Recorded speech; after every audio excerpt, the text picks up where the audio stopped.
Hello, this is the Libertarian Dilettante, and welcome to episode 12 of Airline Club. So I recently finished up with the Olympics and claimed my $20 million reward, and I've been kind of thinking about what I should do with it. And I really feel like we need a direction or a purpose for this airline.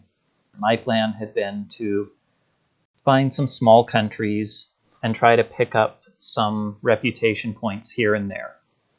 But instead of doing that, I'm going to go big or go home. So I have one country on my radar now, and that country is the United Kingdom.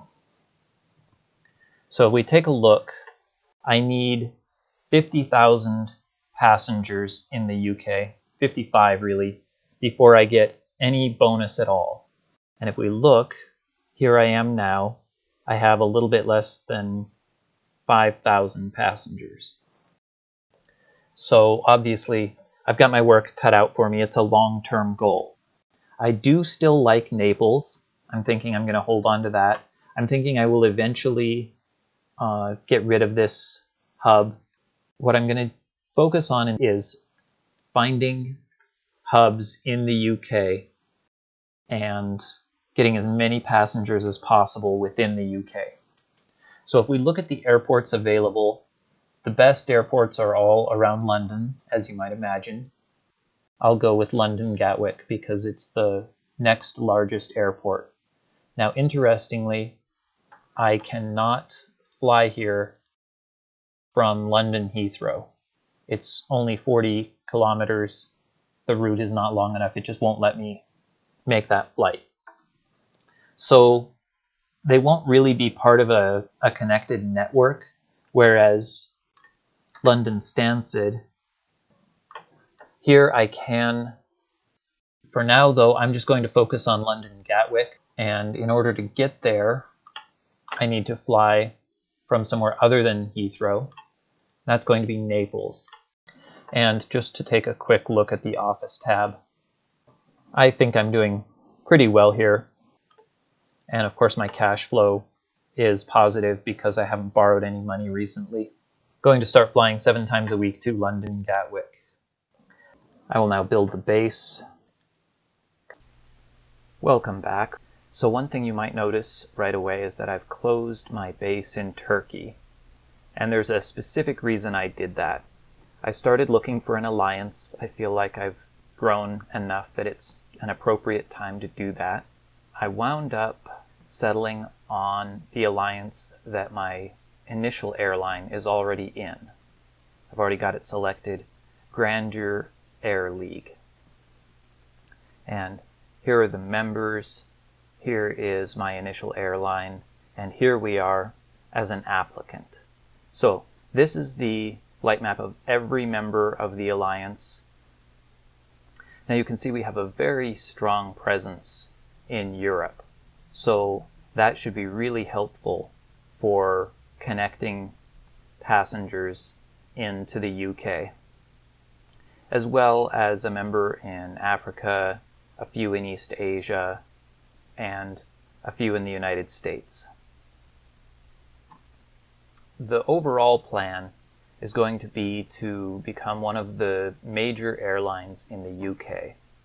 So let's take a look at the country tab here. And you see I have the United Kingdom selected. If we look, these are the top airlines currently operating in the UK. Here's the pie chart, and our own little tiny slice of that is kind of broken out so that it's a little easier to see, although it's not that easy to hover above. There. So we're at 9.5 thousand passengers. Our goal is to overtake the 10th place, so we're going to need about 6 times this amount. And of course we don't want to stop at 10th place. So back to more immediate concerns. As I mentioned, I closed this base. The reason I did that is because one of the members of the alliance already has a base there, so I'm not allowed to do that. Now what I am allowed to do, which is kind of peculiar, but I checked in the forums and it's That's the way it's intended. I am allowed to join an alliance where one of the members already has a hub. And you may recall I mentioned that SkyChariot, my other airline, has a hub at London Heathrow. But I think that'll be kind of interesting because once I'm formally accepted into the alliance, I'll have flight sharing potential. So on the one hand, SkyChariot will be one more airline I'm competing against that's kind of making London Heathrow a little more crowded. But on the other hand, having the overlapping hubs there means that someone could potentially come in from a flight from Norfolk, Virginia, and then land in London Heathrow, and they'll be more likely to use our airline if they want to transfer on. So I think it's actually going to be a net positive, sharing a base with an ally. My top priority is going to be to open a base here. I've already started a route, but it's pretty recent. So if we look at this airport, London Stansted. So I'm just going to go all in at London and grab the top 3 airports. Okay, so let's take a moment to consider the strategic position of our ascendant airline. We're now looking at joining an alliance, so we're going to have a lot more potential for passenger transfers, and it's going to change the way we operate a bit. We're going to want to offer people flying in to our hubs from our allies in mainland Europe options to continue on. So it's more important now to open bases in Ireland, the UK, and Norway, so that people from Eastern and Southern Europe, where our allies are, have better options to continue on. When we can afford it, we're going to turn towards transatlantic flights probably, or some kind of intercontinental flights. We can already open one more of those, and once our reputation hits 50, we'll be able to open a total of 6. We currently have the 3 largest airports in the UK, and although they kind of operate independently now, at some point it's possible to link Stansted with both of these airports.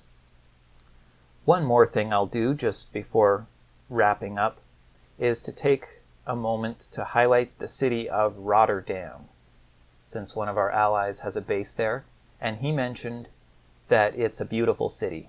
We'll take a look at the flight map, mainly because I noticed he's already flying to each of these hubs. Stansted, London Heathrow. Wow, that's quite a lot of capacity.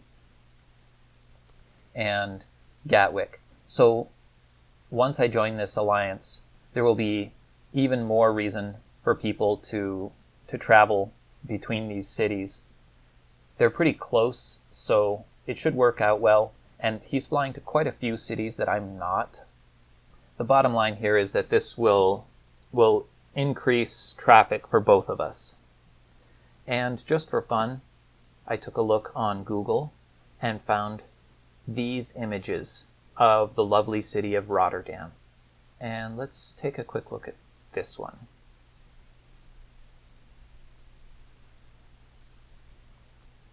Here we go. This is what it's all about. Being able to visit lovely places like this for business or pleasure. And incidentally, Rotterdam is the largest port in Europe. So that's kind of interesting. I'm not sure if it's a great idea to pile all of our hubs in one place, but I think if anywhere can handle it, London can. So that's what we'll do. Welcome back. We've been focused on the UK and London specifically. We've got our 3 major airports here, and someday we hope to be one of the UK's great airlines. But in the meantime, I now have 2 slots within my alliance, and so I feel like I should be and my other airline doesn't have any champion points because it's based in the US, and it's really hard to be one of the largest airlines in the US. So I've decided to find a city, or a country I guess, that I can compete in a little bit quicker. And I looked through the country list and found one that looks pretty promising. It's one that I've already noticed I fly to quite a bit, Poland. Now the reason this is so attractive to me is because the 10th place is only 3,000 passengers. That's much lower than any other country of its size that I happened to come across. I didn't do an exhaustive search, but Poland seems relatively large and important, and 0.75 reputation is enough to get started. I'm choosing Warsaw because it's the largest city in Poland. I'm going to go ahead and build this base. It costs about 3.8 million. 22 remaining slots. That's not too shabby. Let's move some airplanes over there. The only thing we have free currently are 3 Brazilias, and I am going to now prioritize Warsaw because there's no way that I can make the leaderboard for the UK anytime soon, but conceivably I can with Warsaw. My best options are down here in southern France and Italy, it seems, and Spain as well, but that's reaching a bit far. You can see there's no flight to Malaga, and that's quite a good option, but I just don't have a plane that can do that yet. So I'm going to start with Marseille. Over 1 million people, plus a tourism bonus. So I plan a flight from Warsaw to Marseille. There's no competition, and there's over 350 direct demand. Nice, a little bit smaller, also has a tourism bonus. Genoa, moving along the coast here. I've already mentioned one of my allies has a base here. Okay, Milan. Now I think this is Milan's major airport. You can see it has 5 million. But there are over 1,000 passengers already on that route, and this one's totally neglected. So we will serve these 1 million people instead. And fair Verona. Oh, and I'm out of slots at Warsaw. Now, I could just be content with that, but having decided that this is the path I want to take, I'm going to go ahead and upgrade the base. So that's 7 million. I still have 53 million available. So unless I wanted to move out of Warsaw at some point, there's no reason not to do this. And as I said, I'm going to just commit to this path for now. Now I do like to reach for some of these farther bases as well. Here's 2 million people, over 400 direct demand. And I have more than 5 slots available because I already fly here. So all of my routes out of Warsaw are headed in this southwest direction. Just to change things up a little bit, I'm going to fly out here. At this point, I'm probably going to stop and think about ordering some bigger planes and figure out a little bit more what I want to do with Warsaw.